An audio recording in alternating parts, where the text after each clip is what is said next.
Hi kids, welcome to Terry on Tuesday. Again, this is the ongoing saga of the countdown to the Cardiff International Tattoo Con, where I shall be hopefully bringing Marvin, the paranoid android, to life.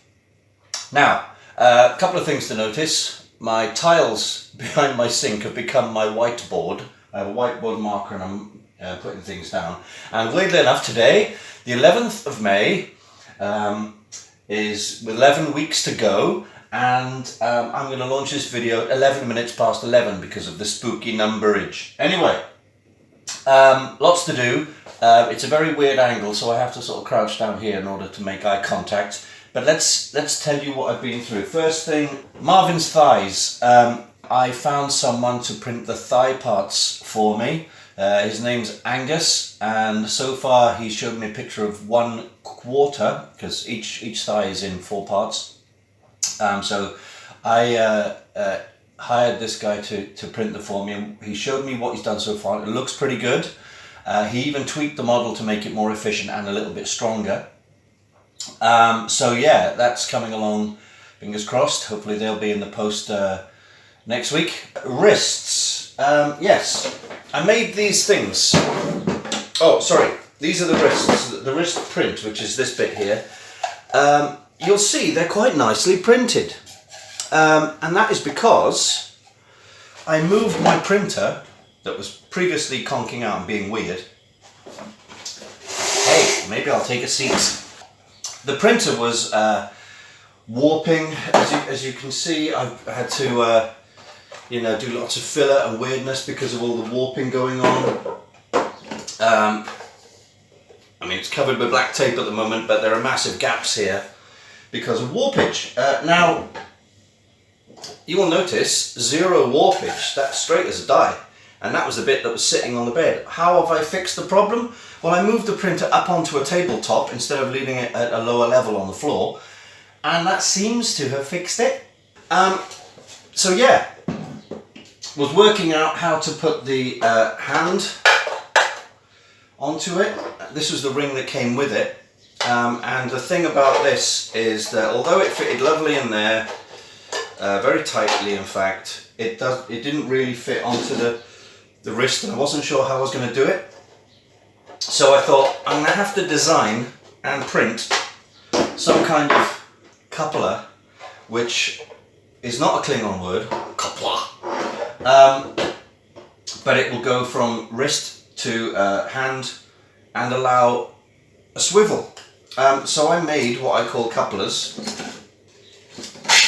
which is just a cylinder with a big bit and a thin bit, and it fits on like that. So we have swivelage. Now, this is where Plan A turned into Plan B and went back to Plan A. Plan A was to incorporate slots. You see these slots here and there? They're 90-degree slots. So if you put a screw in there, the whole thing would go 90 degrees. Because Marvin's hand only needs to go from flat to that, right? So his hands are my hands are at my sides, and they go from there to there. I don't need to go like this, and I don't need to go like that. It's just 90 degrees. So put these 90-degree slots in, and I thought, well, what I do is I glue the coupler to the hand, then I put a screw in here in the slot, and a screw this side as well, and it will slide along the slot and turn 90 degrees, like so. It would go from there to 90 degrees. And do you know what? Look at that. No lubrication or sanding needed. Dead smooth. Like a bearing almost.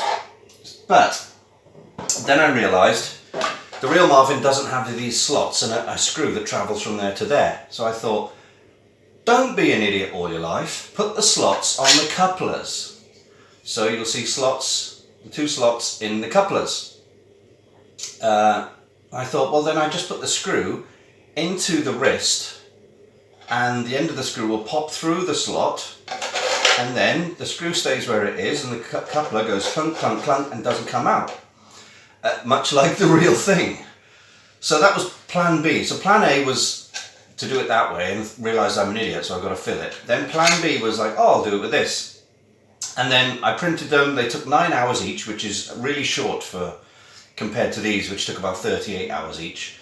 So I popped them in with the slots and went, ah, I've messed up. The slots are, as you can see, about 10 mil from the edge. Problem is, they should be 10 mil from that bit this way. So they should be like here, not here. So I was like, right, plan B, maybe I should just go back to plan A. And then I thought, no, just move the position of the screws. So I drilled holes, see a little hole there? And this side, another little hole. So essentially, we pop that on there, and those holes now will line up with the slots inside the wristy bit. So I'll use some little wire things for the moment because I haven't got the mental temerity to do anything else. Get in there. Oh, find a slot would help. So one goes in there, the other one goes in there where the screw would go. There we go. So, as you can probably, I don't know if you can see this. Where are we? Just trying to get some light. You can just about see it down here. There you go. There's the wire holding things in. So now, this will travel 90 degrees and stop at 90 degrees, and it doesn't come out. And so, the plan is, getting cluttered here, this one is screwed into position. I've got tiny little screws, there's nothing on the end. I was going to bolt them, but at the moment I don't really need it. The screws just go thin enough, and the whole thing travels 90 degrees. It goes from there to there, 90 degrees. And that works really well. So then, as usual, I get my hand in. This end of the coupler will be glued to the hand, so then I put my hand in and then I can go 90 degrees. So that's that problem solved. All I got to do now is fill these bits here. Now you may see some weird polygon stuff going on there because Tinkercad doesn't do smooth fillets or smooth organic shapes very well. So I've used like a pyramid type thing, so I'm just going to throw some sanding and some filling in there and hopefully smooth it out a little bit. It's not an exact science, but I don't really care. Ankles. I designed and printed an ankle piece, and this is a bit that sort of shroud that sits over the foot. Oh, lovely smooth feet. Thanks, Steve. I'm going to have to primer this today while it's sunny. So it sits over here and goes on my ankle, and this is the piece I came up with. So it's very similar to the real thing, which is made out of sheet metal. Again, it's a two-tone print because I printed it in 2 halves like that, and I ran out of filament, so I used a different colour filament to finish off.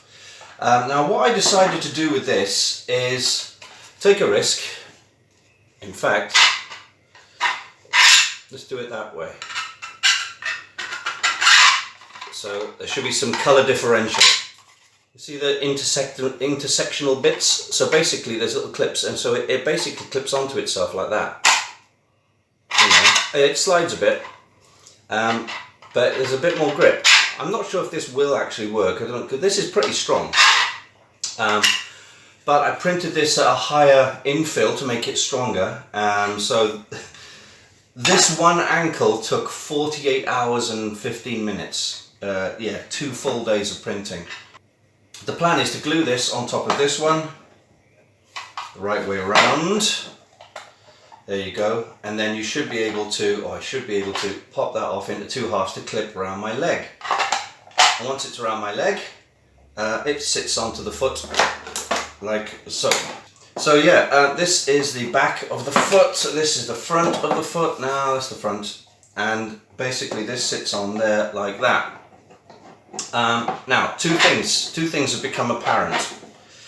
Firstly, it's not sitting as low down as I want it to. There's got to be a bit of play in the thing, but it needs to sit a little bit lower because there's this huge gap under here. So it could do with being a little wider, and that leads on to my second observation. Take that bit off for a second. this opening, while my leg will fit in it, because my ankle will fit in there, while it will fit, by the time we get a bit higher up my leg, that is very tight and doesn't really fit, because human legs get wider at the top because we have a thing called muscles. Now, I'm going to try and show you this on the tabletop, so be prepared for comedy, hilarity ensuing. One very nice manly leg with troop trainers. Anyway, you're lucky this isn't smell-o-vision, but they are clean socks on this morning.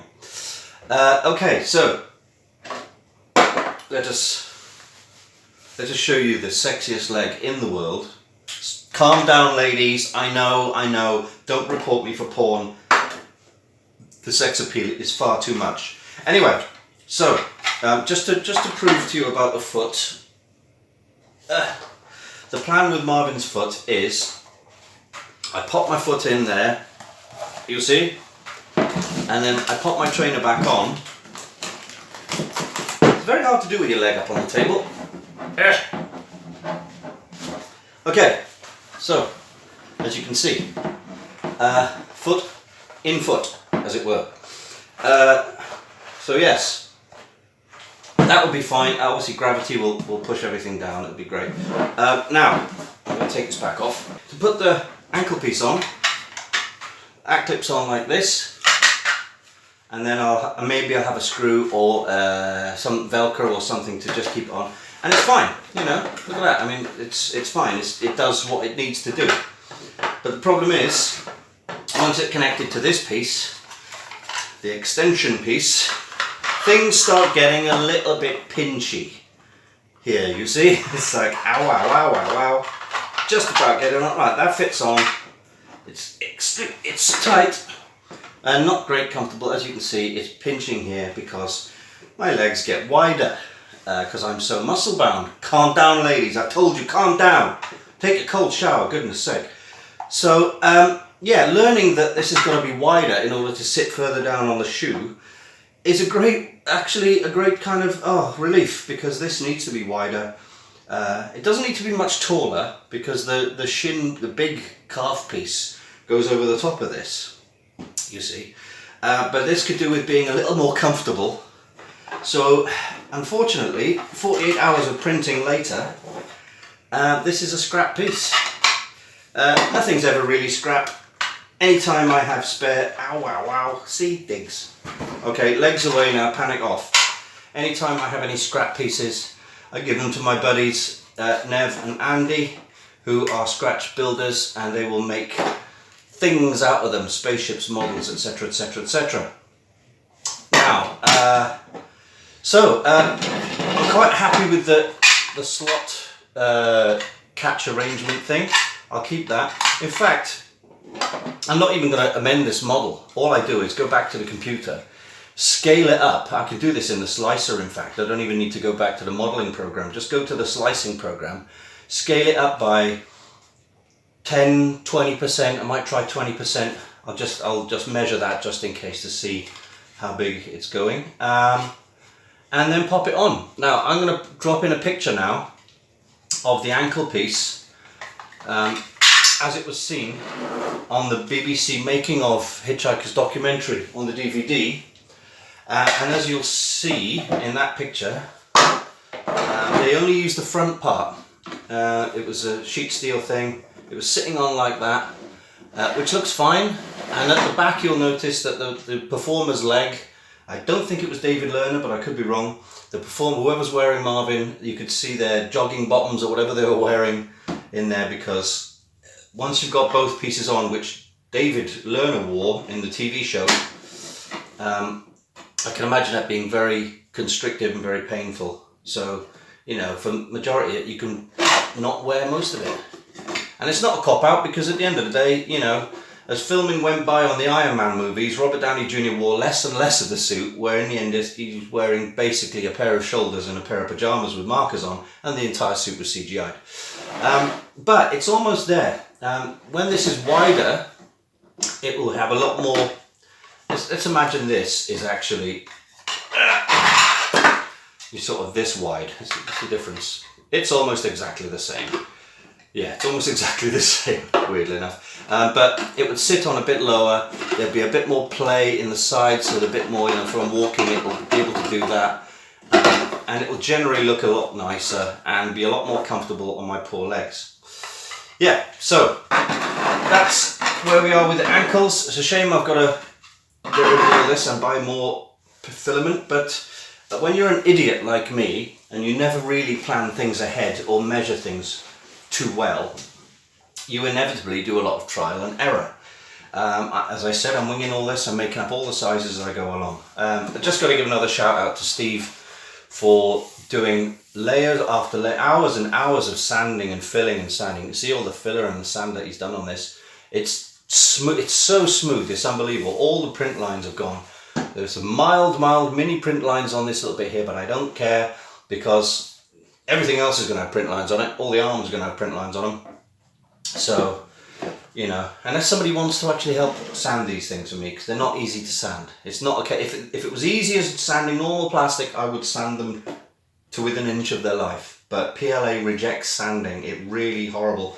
Steve has used, you know, power tools on this as well as hand sanding and everything. And even then it's not 100%, but it's still really, really good. Anyway. So, let's have a quick look. Again, I've got to do the joins and the filling to get this all nice and neat all the way round. And this would make a full arm like this. There's his bicep, etc. This is a right arm, so I'm going to get my arm in here.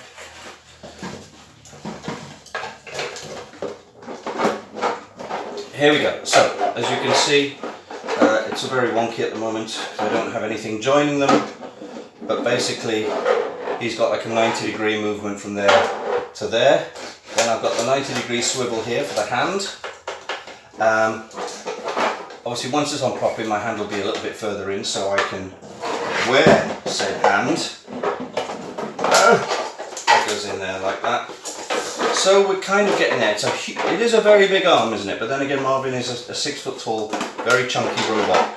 I have said in the past that I think the hands could stand to be a little smaller, but unless I've got the time and money to make smaller ones or shrink, scale these down, I'm not going to bother because they look fine. You've got the 90-degree, you know, from there, basically your hands at your side, from there to there. You know, there you go. A little bit more of stuff ordered. Aluminium flat bar. I've ordered some 40mm strips of aluminium because that's how Marvin's bits are joined together. So on his arm, for example, you see these holes there. Basically, he has a piece of aluminium bar goes from there to there. So it's screwed on, so that becomes the hinging point, and another one on the inside, on there. So that helps him hinge, and obviously gets rid of the friction here. Basically it's level, so there's almost no friction going on, it just hinges like that.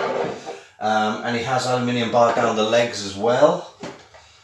So I've ordered 2 meters of that. Aluminium luckily is easy to sand, saw and drill and polish up. What else? Chrome caps on most of the screws that Marvin has, including, not here, this detail is moulded in anyway on the real thing, but on where the screws would go here on the pivot points for the hands, he has screws, and then he'll have these little plastic caps that you get in bathrooms and all sorts of things. Marvin's are mostly white. I may be going for grey or silver because they might just look a little nicer, a little less cheap. I know there's accuracy, but like I said, I'm not particularly involved with accuracy, especially when it comes to hairdos. I've ordered some chrome caps. I've also ordered larger chrome caps for the detail pieces, which I've currently moulded in. These are 15mm for these two, and that is a big 35mm. I've got a 30mm chrome disc or a laser cut stainless steel disc to go on there, which I'll glue on. Because I've scaled this up from what I remember, I think these have gone up to 15mm diameter when the originals are 10, but I'm not a very thin chap, so again I've scaled everything up to be a bit more comfortable. So these are now 15, and that's 35 for the main diameter, but I'll put a 30mm disc on there. Also I've ordered, I probably told you about this last week, but I'll just refresh you anyway because I need refreshing. Marvin has a lot of corrugated aluminium sheet all over him. He's got like a house shape here, almost a square with a point at the top. He's got another square there, he's got a rectangle, and then he's got the bits all around his skirt, and he's got some bits on the side of his ears, etc. Strip across the chin. I've drawn those up, done all the dimensions, bought the sheet. In last week's video you'll see that I had the huge sheet of corrugated aluminium, which I managed to source, thank goodness. I thought that was really out of print, or whatever you want to call it, out of circulation, but I managed to get some. And I've sent it all off to my friends at Grail Laser, who do laser cutting of metal sheet, and I think they're gonna print two things of it. I'm gonna ask them to, depending on cost, I'm gonna ask them to to cut out 2 sets of these shapes in case I need to sort of repair anything in future, etc. Or if I want to remake, say I want to remake an arm, or I want to remake a head or whatever, then I can have a spare set of aluminium's shapes ready to go. That is all for this week. I hope you enjoyed that. As I say, 11 weeks to go. Next week will be 10 weeks. We'll try and get some updates on the head from Clive and see how that's doing. It should be primered by now. Be nice to see what that looks like. And I should have a few more things in the post. Please do the like, share and subscribe thing. Leave a comment if you would. That'd be cool. If you like these videos and you want to get them every week or whenever they come out, there's a little bell icon in the corner. Maybe it's time to click the bell if you want to see a bit more of me. That's all for me. Take care now. Bye bye then.